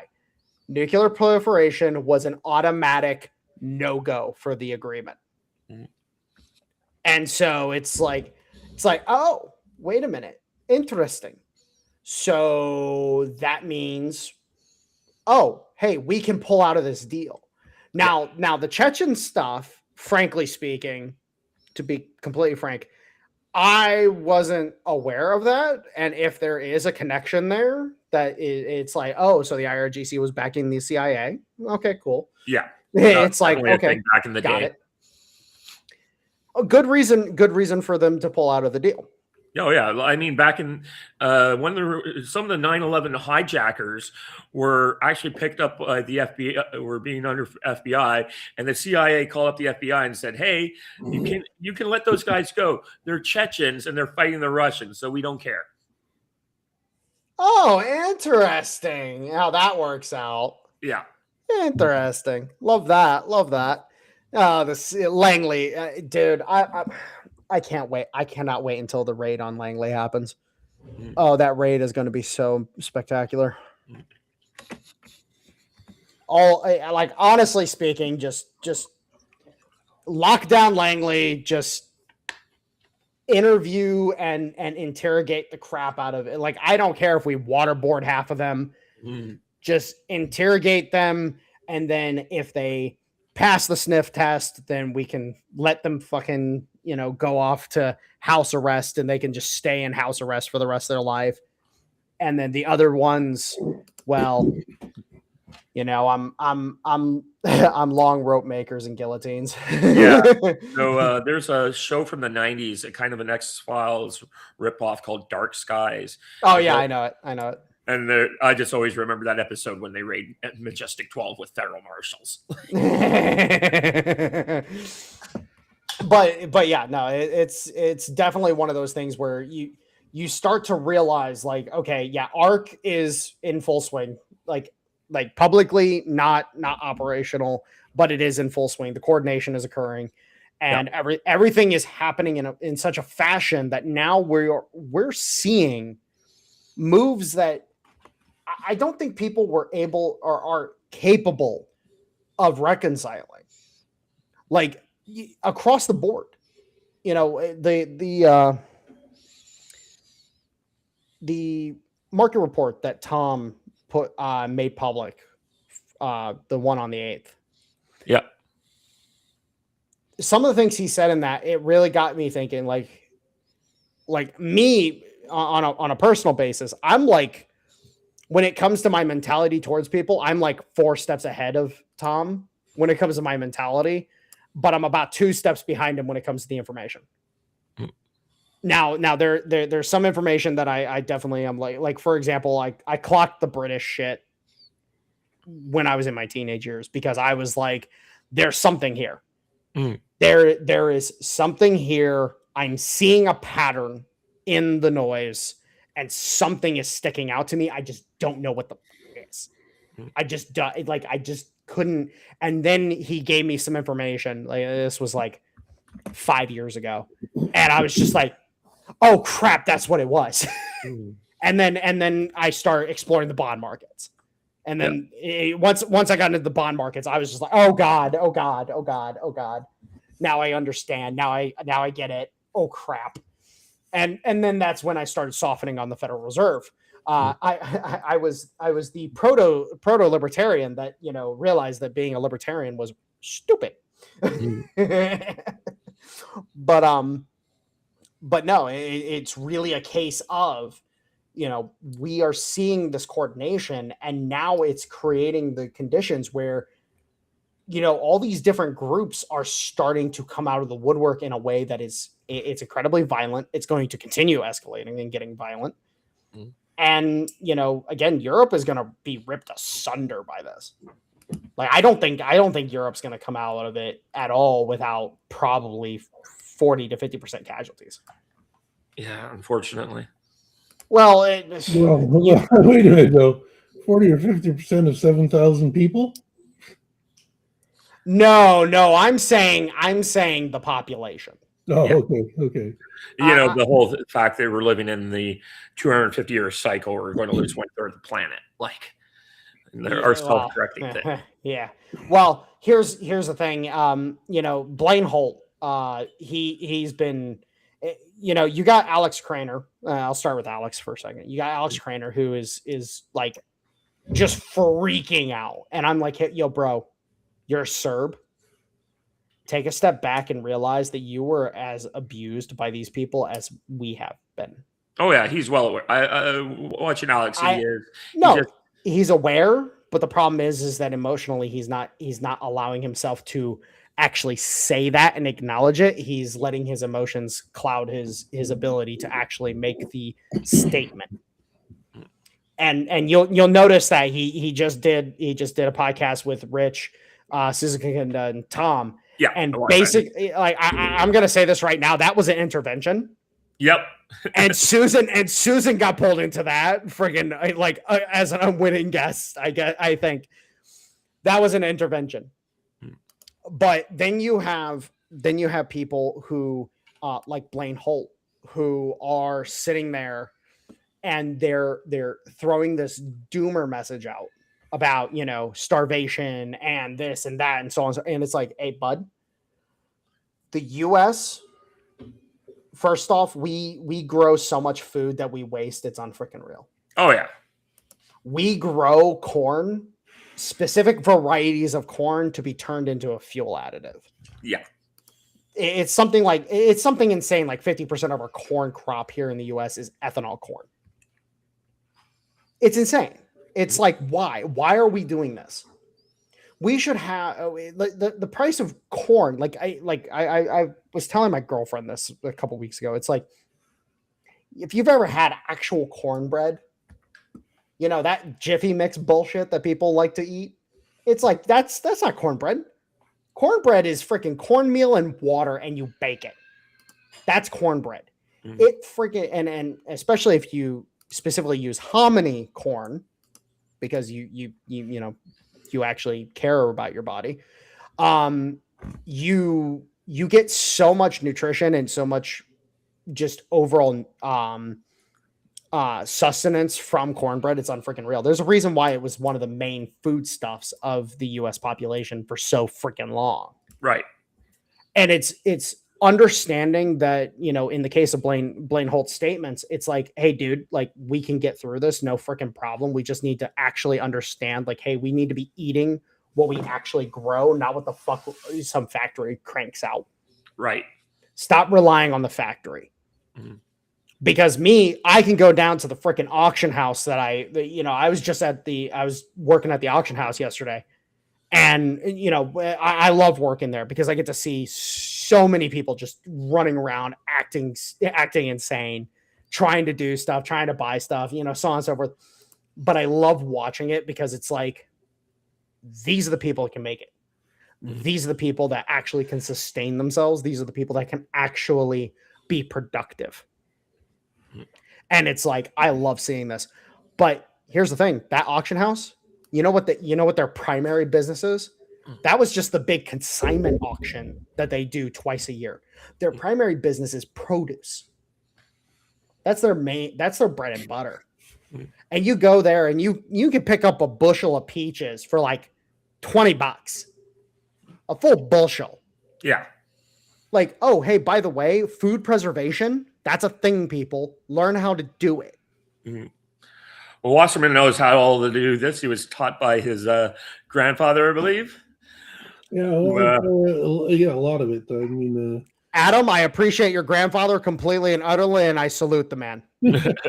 No, I learned how to garden and grow food and can and bake and everything from 3 generations of my mom's side of the family. My great grandma Walker, my great grandma Tracy, and then my mom. And those 3, yeah. No, I am so happy I freaking paid attention. Because I can actually do like frankly speaking, if I had to go into full freaking depression era fucking living today, it'd be like, okay, I know who I'm calling because I know where I can get stuff. And then at that point in time, I'm canning. And then I'm just going full bore. The only thing I don't have is a grind wheel. I amaze and astonish my neighbors by working on my own car. Oh God. yeah. I wish I could work on my own car right now, but unfortunately I can't do that in the parking lot of my apartment building. I wish. But you know, it's like, you know, with Blaine Holt's statements, it's like, hey dude, like 90% of the US population will be fine. It'll be the 10% of the urbanites that have never fucking seen a plant come out of the ground ever. Yeah, the people who think that food comes from a supermarket, and that's it. We're just going to establish a perimeter around those places. And well, no. Here's the fun part. Is I was having a conversation the other day, and somebody was talking about how bad the cities are and so on and so forth, yada yada yada. And I'm like, you know what the problem is, right? And he's like, what? He's like, we stop expanding cities. We stopped building cities. Right. We stopped establishing cities. We started expanding the cities we already had. You're right. When in reality, it's like, hey, no, keep moving west, motherfuckers. There's so much unused land out west; it's unreal. Which is actually what part of, you know, the whole economic policy where, you know, Trump is like, hey, we're going to be selling off this federal land, that federal land, et cetera, et cetera. He's earmarked specific areas on purpose because he's like, hey, no, we're going to build new cities there. Yeah. We're going to take these populations that shouldn't be in these places because it's just not enough to service them. You know, Detroit is the perfect example of this, where you went from having a population of 1.8 million people with the infrastructure to sustain 1.8 million people, to all of a sudden it has a population of 600,000 and still has the requirements of maintaining an infrastructure for 1.8 million people. Yep. And when that 600,000 can't sustain the bill to maintain that infrastructure, it creates a shit ton of problems. Yep. I remember reading about how hard it was to demo a house in Detroit in the mid 2010s, and how the governor, who was not necessarily front under Trump, had to appoint a special group of people to basically take control of Detroit and start doing massive demolitions. Oh yeah, so there's actually whole sections of the city where they have literally told people like, hey, you have until I think it was 2028. It was when it was 2028. They have whole sections of the cities where they've told people they need to move. Yeah, because they're cutting off the water, they're cutting off the electricity, they're cutting everything to those areas of the cities because they are going to demo those sections of the city, and like people who own their houses and stuff like that, like the non-renters, the actual homeowners, they're getting told, hey, look, we'll pay fair market value. Here's the money. Get the fuck out. Yeah. Now, certain areas that were part of those zones, they're getting the offer to be made into townships. Certain areas are being offered that ability, but there are certain sections where they're just like, no, we're getting rid of this.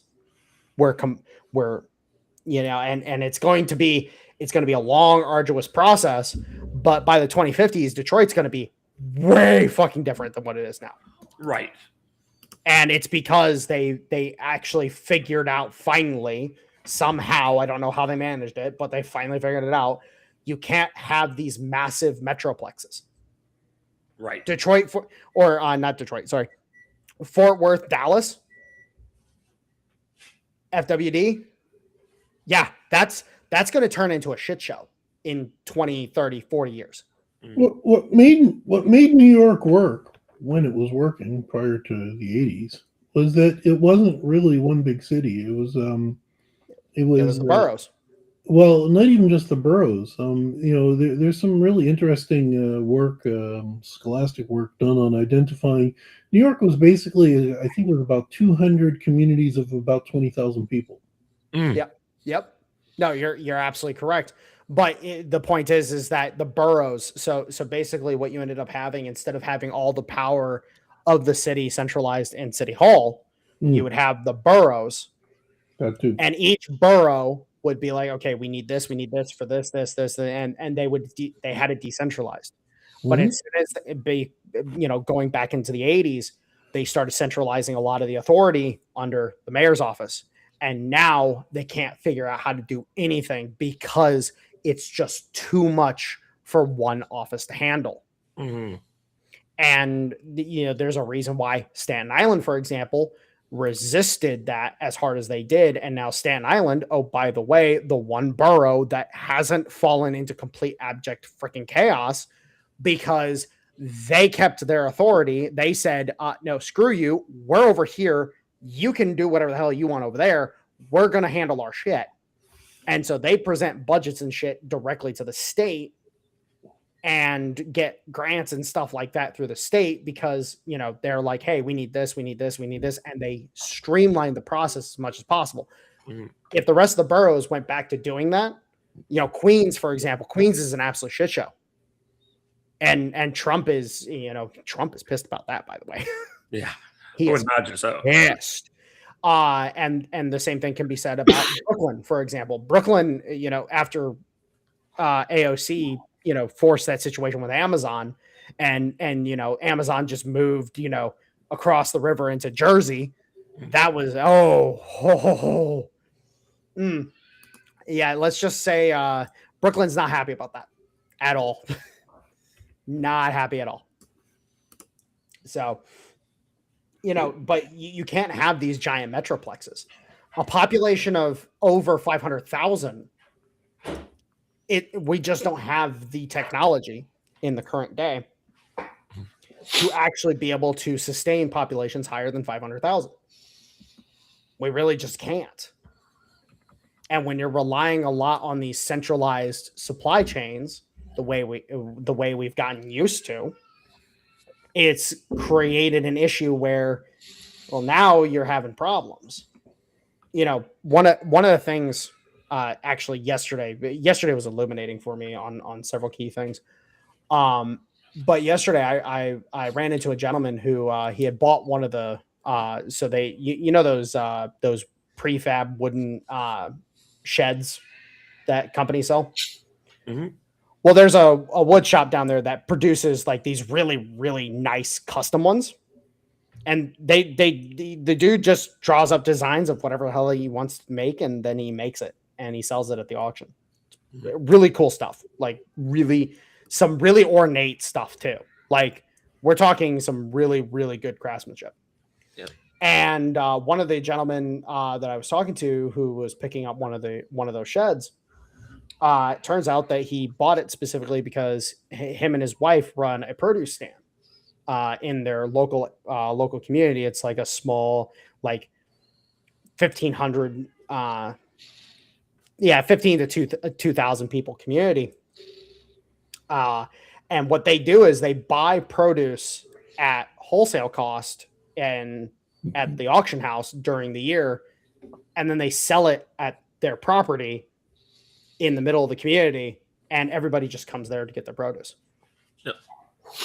And then they're offering that as, and they don't make any real money off of it. I think they charge like a cent or two higher, basically just to cover costs. And it's just like, oh, like you guys you're doing good work. You're doing the Lord's work, to be completely frank, for a lot of people. I wish more people would do that kind of stuff, but you go into one of these cities, for example, and do you have a permit for that? Yep. It's like, excuse the hell out of you. Yeah. But that's the whole point, is like at the end of the day, it's like these giant cities are just not working. Yeah. And you look over at Europe, they're sustaining the same problem. I think my city is about 700,000. So working pretty well though. Well, certain ones can work. Like for example, Columbus. I'm here in Ohio, so I know Ohio pretty well. Columbus overall functions quite well. Now you have the normal, what we call Columbus corruption. So there's, Columbus is notorious for its different bullshit and whatnot. But you have quite a few different things that Columbus is able to do that other cities are not able to do, so on and so forth. And they tend to function pretty well. The infrastructure tends to be top notch. It tends to be pretty well laid out. You have the donut that runs around the city that makes it so you don't even have to go through the city in order to get to any one destination. You're going from Cincinnati to Cleveland. You can ride the outside of the city rather than actually go through the city. So there is those advantages that you do have with some of these cities, but I'm saying on a general level, I'm saying on a you're going to have those 10% of cities that run really well, and then you're going to have the other 90% that it's like, what the hell are you doing? Because again, there's too many things for too few people to handle. And again, you see it with New York is probably the best example. Detroit's a little bit of a special case, but too many problems for too few people. And Chicago is another great example next to New York. Chicago's just an absolute madhouse right now because they're, they did the whole, we're going to ghettoize the entirety of the city, and we're going to put the whites over here, we're going to put the blacks over there, we'll put the reds over there, the browns over there, et cetera, and then it turned into an absolute nut house. because they decided, they wanted to try to separate everybody and put them all in their own little boxes, and then realized that was a problem after those boxes started shooting at each other. And I'm gonna point out to everybody, that's literally like, if you go and you look at the ethnic breakdown of Chicago, it's illuminating when you realize it. Like, oh, hey, the Mexican neighborhood and the black neighborhood are literally fighting one another. Mm. Like, they're literally, it's a full-on declared war. And then the white neighborhood is sitting there, and they've got the big old downtown area between them and the rest of it. But then they also have the flank that they have to worry about with West Chicago, where they do have some stuff that creeps up. But there's all that other stuff. Like there is an additional element, though. I mean, so I'm in Kansas City, and Kansas City compares in size in a lot of dimensions, compares with St. Louis. Yes. St. Louis is a fucking hellhole. Mhm. Kansas City, pretty damn nice. Oh, sorry. Now, what is the ethnic breakdown of Kansas City versus St. Louis? Well, probably about the same. Yeah, they're I give or take a few percent. Okay. So here's the thing about the difference, as far as I can tell, is entirely due to the hidden, what did I'm trying to remember, the out of sight rich. So there's this idea of a class structure in the U.S. and you have the out of sight rich people, so wealthy that they're completely out of sight. Yeah. Yep. As far as I can tell, the ones that don't have Wikipedia pages. That's right. Yeah. So as far as I can tell, Kansas City is just well run because the out of sight rich who run it according to classical American principles and do really long term planning. Well, yes, and I was going to point that out. Kansas City operates off a model of, if I remember correctly, it's 30-year planning. When it comes to like infrastructure projects and a few other things like that, they run off a very long timeline. St. Louis runs into a multi-factor issue. So the first issue is St. Louis is one of the main arteries on the drug pipeline going. So a lot of the drugs will travel up the what highway is that? I forget off the top of my head. I can't remember. I'm just going to pull up Google Maps real quick. Is it the 90? I want to say it might be 90. I think it is. Hold on, let me just confirm that real quick. You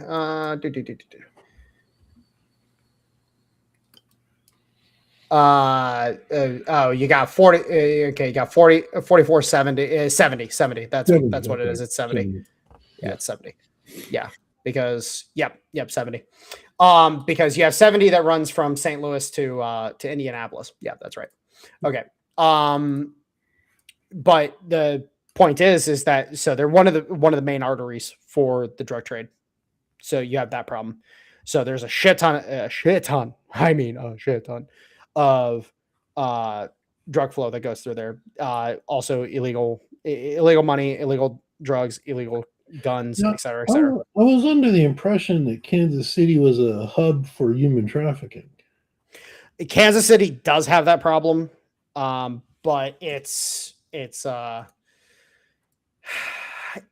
one of those things where Kansas City, it's just because it lies on 70 as well. Dead center. Yeah.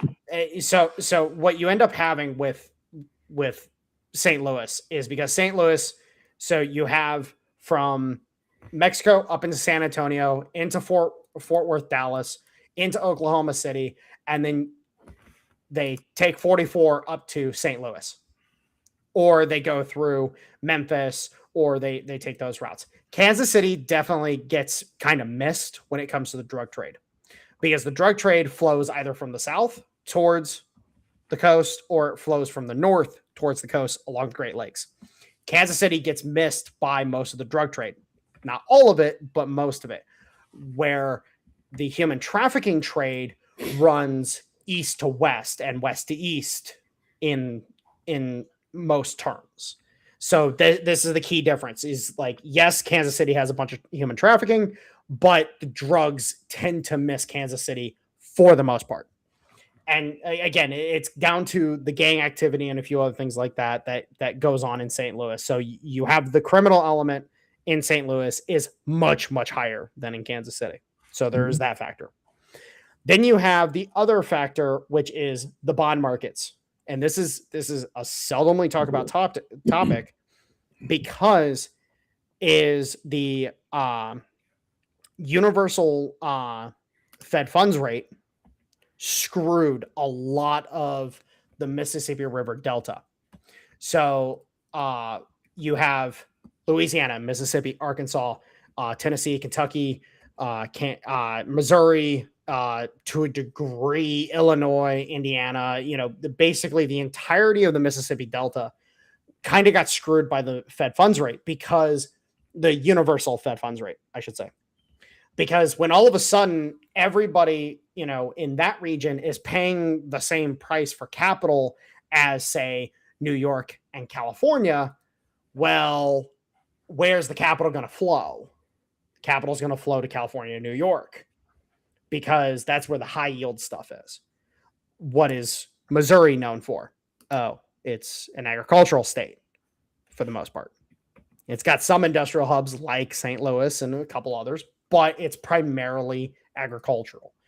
Well, I mean, it's also logistics, right? Well, that's the thing is logistics is universal.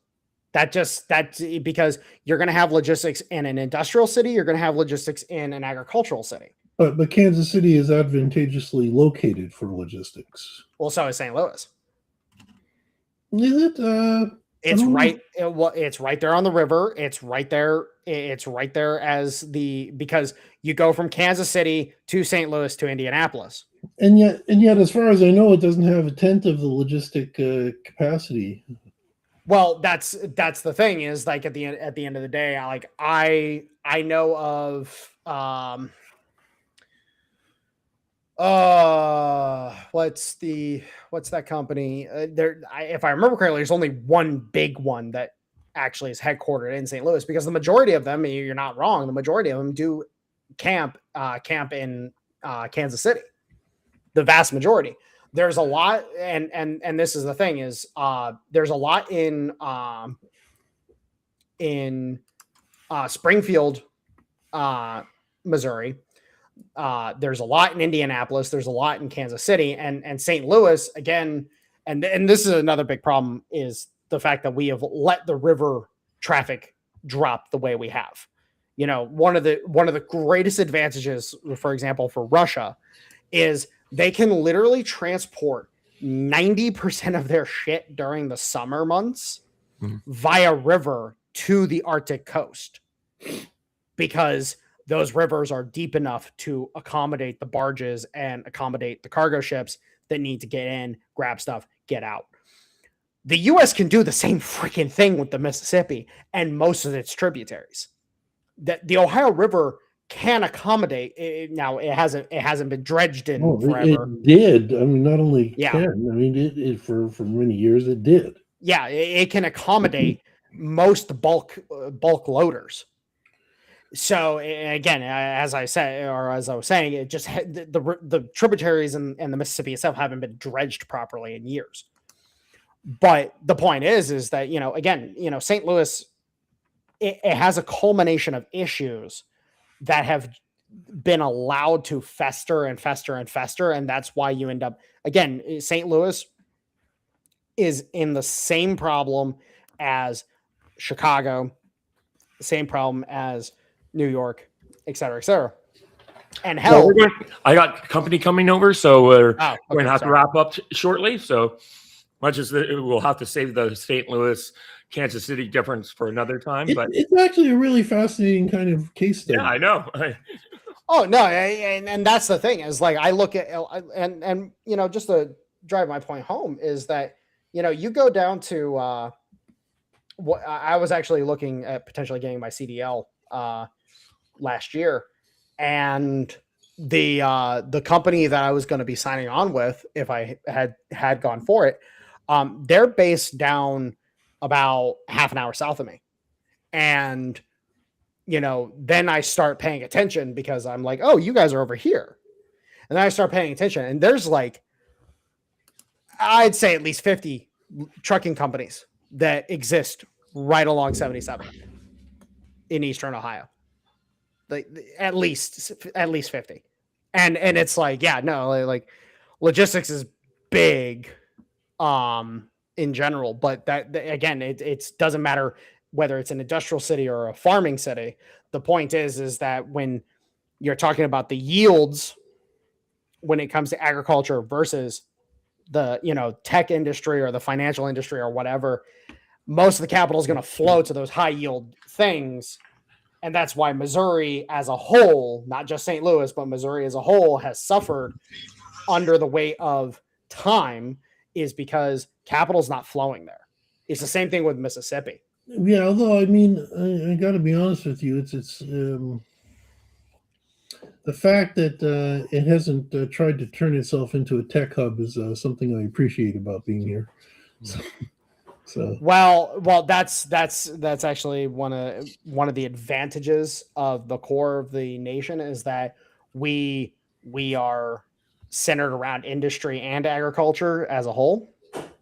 And if St. Louis, and I'll say this right now, if St. Louis can get back to actually doing what it used to do, industrially speaking, which, hey, Trump is angling for that, by the way. Mm-hmm. If they can get back to what they were doing industrially, that city is going to, like, you're going to have two cities if Trump on could either. St. Louis around, that would be like a book, a story for the ages.